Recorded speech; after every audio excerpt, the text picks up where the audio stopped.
સરહદી વાવ થરાદ પંથકમાં સ્થાનિક રાજકારણમાં અચાનક મોટો પલટો આવ્યો છે। લાંબા સમયથી ભાજપ સાથે જોડાયેલા પ્રભાવશાળી નેતા તરીકે ઓળખાતા શેધાભાઈ પરમારે પક્ષ સાથેનો છેડો ફાડી કોંગ્રેસમાં જોડાતા રાજકીય ગરમાવો વધ્યો છે। આ ઘટનાને ભાજપ માટે સ્થાનિક સ્તરે મોટું ગાબડું માનવામાં આવી રહ્યું છે। મળતી માહિતી મુજબ શેધાભાઈ પરમાર છેલ્લા 4 દાયકાથી ભાજપ સાથે સક્રિય રીતે જોડાયેલા હતા। તેઓ પૂર્વ જિલ્લા પંચાયત સદસ્ય તેમજ ટડાવ ગામના પૂર્વ સરપંચ તરીકે મહત્વપૂર્ણ ભૂમિકામાં રહ્યા હતા। તેમની ઓળખ એક જૂના અને વફાદાર ભાજપ કાર્યકર તરીકે હતી, પરંતુ અચાનક કોંગ્રેસમાં જોડાવાનો તેમનો નિર્ણય રાજકીય વર્તુળોમાં ચર્ચાનો વિષય બન્યો છે। શેધાભાઈ પરમાર માત્ર એકલા જ કોંગ્રેસમાં જોડાયા નથી, પરંતુ તેમના સાથે મોટી સંખ્યામાં સમર્થકો પણ કોંગ્રેસમાં જોડાતા રાજકીય સમીકરણોમાં બદલાવ આવી શકે છે।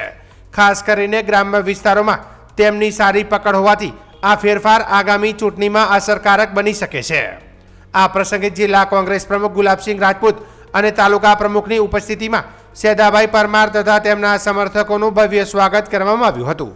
કોંગ્રેસના આગેવાનો દ્વારા તેમને પક્ષમાં મહત્વપૂર્ણ જવાબદારી સોંપવાની સંકેતો પણ આપવામાં આવ્યો છે। તો બીજી તરફ ભાજપ માટે આ સમાચાર ચોક્કસપણે ચિંતાજનક માનવામાં આવી રહ્યા છે।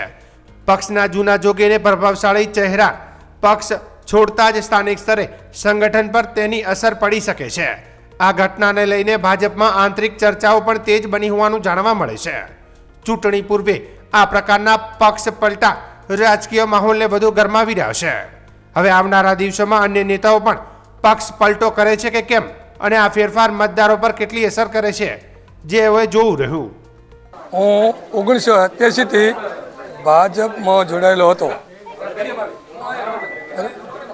અને આ સાલ 2008માં જિલ્લા પંચાયત ઢીમામાં વિજય ચક્રવર્તી સામે ભાજપમાં જીતેલો હતો અને વિજય ચક્રવર્તીને હરાયા હતા। એ વખતે થી કરી આજ સુધી મેં બરાબર સેવા આપેલી, અને આ વખતે મિત્રતાવાદ અને હગાવાદ જેવું ચલાવ્યું એટલે હું નારાજ થયો અને ભાજપ પક્ષને છોડી અને કોંગ્રેસ પક્ષમાં આજથી જોડાઉં છું।